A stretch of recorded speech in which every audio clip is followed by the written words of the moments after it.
Agustín, muchísimas gracias por acompañarnos. El día de hoy nos está acompañando Agustín Fla, directamente que ha llegado desde Argentina.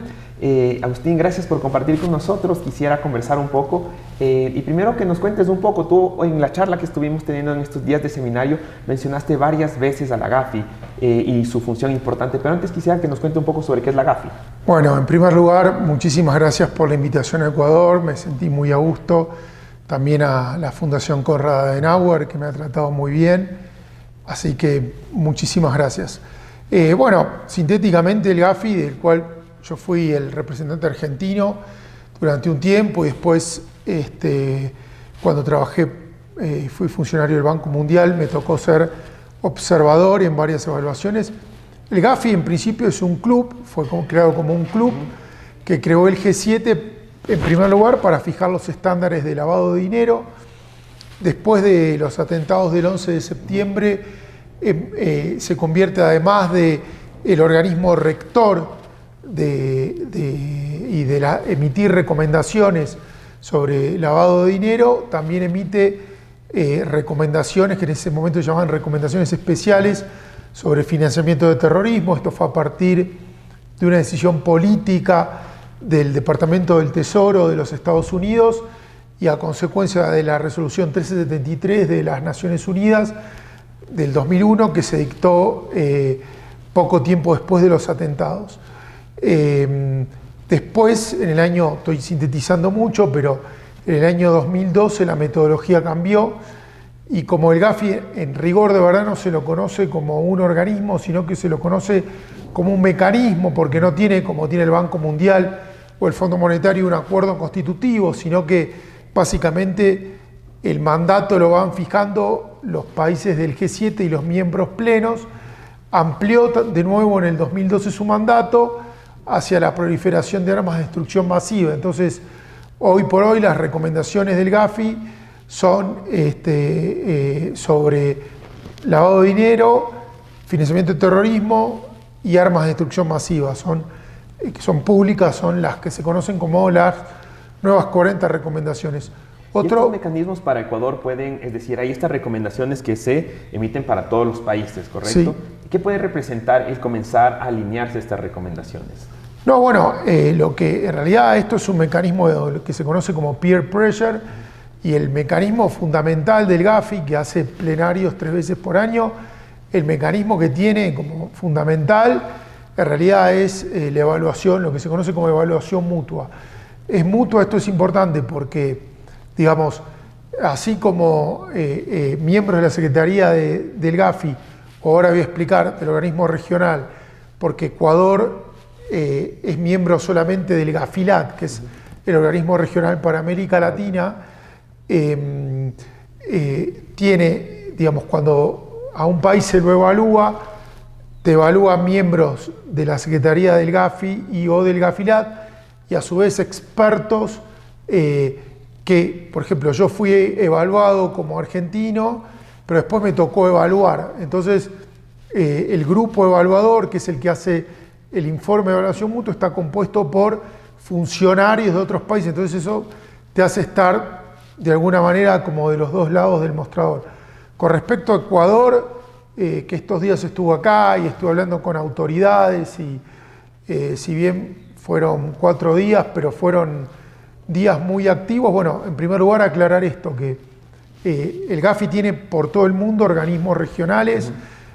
En Europa tiene el Monival, en África tiene organismos, en Asia Pacífico.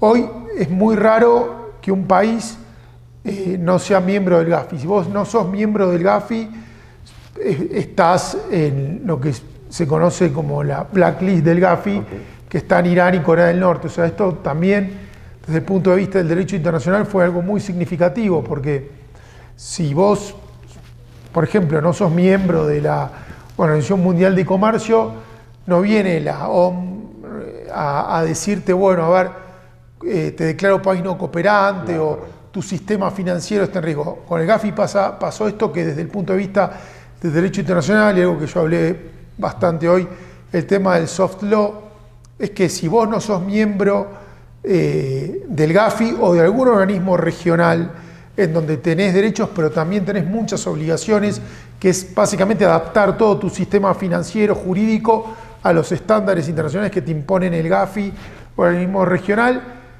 El Gafi te declara que tu sistema financiero es un país de alto riesgo, entonces todas las transacciones que vienen de tu sistema a otro país, hoy digamos con la globalización, el sistema financiero está conectado por todo el mundo, toda transacción que viene de un país que está declarado por el Gafi, que está lo que se conoce, perdón si es políticamente incorrecto, pero la lista negra o la lista gris que hacen después de cada plenario, toda transacción se le tiene que hacer lo que se llama una debida diligencia reforzada, o sea que te hacen una revisión adicional. Una revisión adicional donde te complica todo tu sistema financiero, jurídico, profundamente tu sistema financiero. Entonces esto, desde el punto de vista del derecho internacional, es algo muy novedoso, muy importante. El Gafi ha adquirido mucho poder. Uno de los ejemplos que yo puse cuando hablé es que cuando yo defendía a la Argentina no teníamos la ley contra el financiamiento del terrorismo, y cuando yo tenía que ir a hablar con los diputados, con los senadores, ya Argentina había ratificado la Convención del 1999 contra la supresión del financiamiento del terrorismo. También se había dictado la resolución 1373 de las Naciones Unidas, que es erga omnes, o sea, la 1373, como dije, es una resolución que se dicta después de los atentados del 11 de septiembre.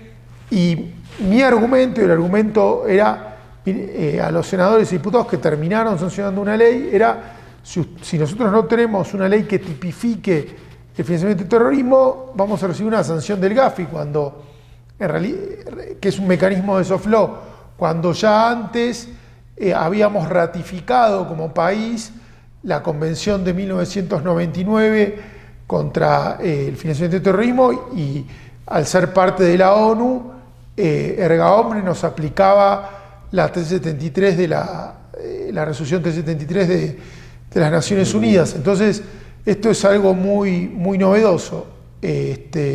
Así que por eso me parece muy relevante este tema. Y de estas experiencias que tú has tenido en Argentina, en tus funciones en la Gafi, tú llegas ahora a Ecuador y has tenido la oportunidad un poco de entender ciertos aspectos dentro de la situación de Ecuador. ¿Tú identificas tal vez algunas recomendaciones que quisieras dejarnos en torno a tu experiencia? Bueno, yo estuve hablando con funcionarios, estuve viendo la evaluación mutua.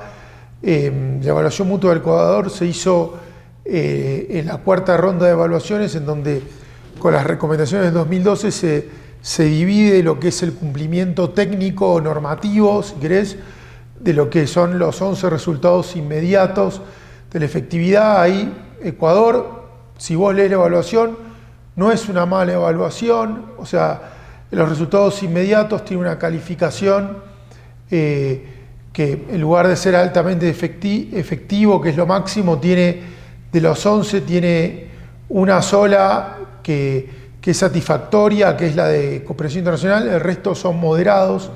O sea, lo que le faltaría a Ecuador es lo que se ve, por ejemplo, en muchas recomendaciones, es que el Gafilat, que es el que hizo la evaluación, porque Ecuador, al ser el mismo premio Gafilat, lo evalúa el Gafilat, es lo que se dice en las 500 carillas que no te lo voy a reproducir, es Ecuador tiene las normas, pero, por ejemplo, faltan estadísticas, faltan números que hacen que se cumple efectivamente con la recomendación. Por ejemplo, es el cumplimiento efectivo de la norma. Por ejemplo, con el tema de decomiso, Ecuador tiene, cosa que otros países todavía no tienen, tiene una ley de extinción de dominio, pero, digamos, lo que dice el informe de Gafilat, que a la recomendación 8 le pone moderado, es que Ecuador tiene la ley, pero no la cumple efectivamente, no tiene números confiables, no tiene números confiables de los bienes, de las incautaciones,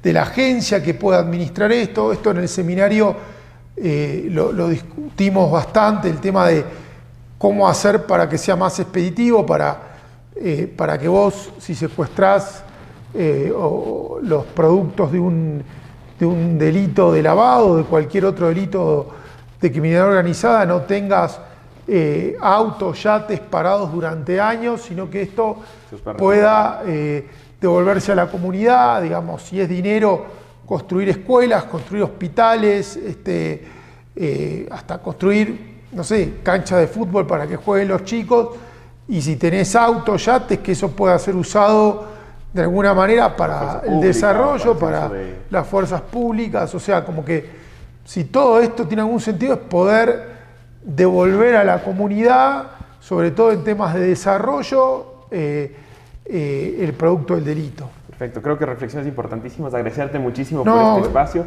Gracias a ustedes. Y creo que aquí la reflexión importante de la seguridad jurídica, de la eficacia de la norma, y recordarles siempre que la democracia es responsabilidad de todos.